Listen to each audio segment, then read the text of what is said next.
today I'm going to show you how to prune and trellis tomatoes. So once they start getting a lot of these second suckers and leaders and stuff on there, it starts to get really confusing, and then the plant is just sending out energy all over the place.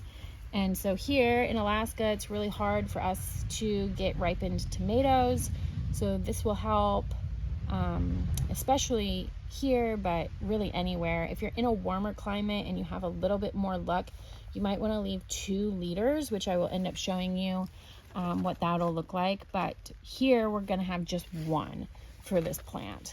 So to find these suckers and different leaders, what we're going to do is we're going to look for where new tomato plants are growing.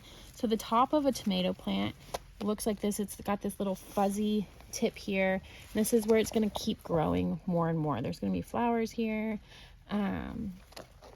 So we want to take off all of this extra stuff. So this little thick thing here, we're going to remove this whole thing, and you want to use some nice sharp pruners or a really sharp knife. We're just going to cut that as close as we can from there. So it might seem scary to get something this big, but it's going to really benefit you in the long run. So I'm going to set that to the side. Now, usually these are going to be underneath a set of leaves. So here's a nice set of leaves here, and here is the sucker that's growing. That will eventually grow to be as big as this one that we just cut.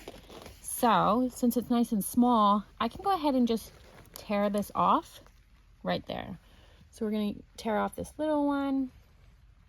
I'm going to go around this whole plant and tear off or cut off these big ones at the base here. So I got this big one,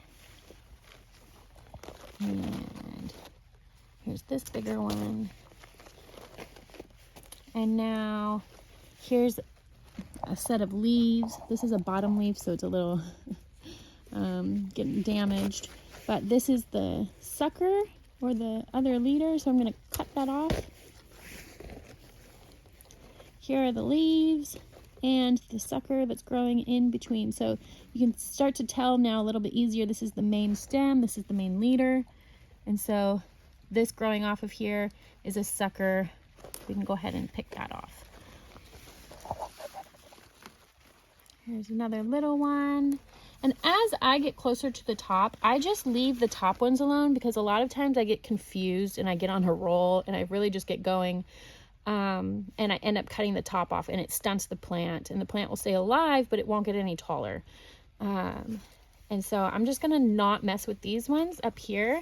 Now this is what this plant would look like if I started trellising 2 of these. So I have this thick one back here that I would then tie a string around so it can be supported and held up. And I have this main one here. Now, since I am in Alaska, I'm going to go ahead and cut that other one and remove it. And now I have just this one leader here.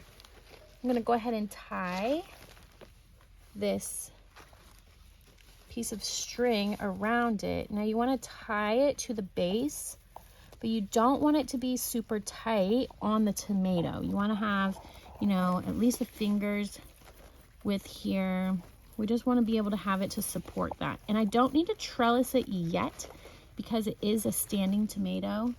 But once it starts to get really heavy, then I can start to wrap this around the tomato, and the tomato will just keep growing up through it.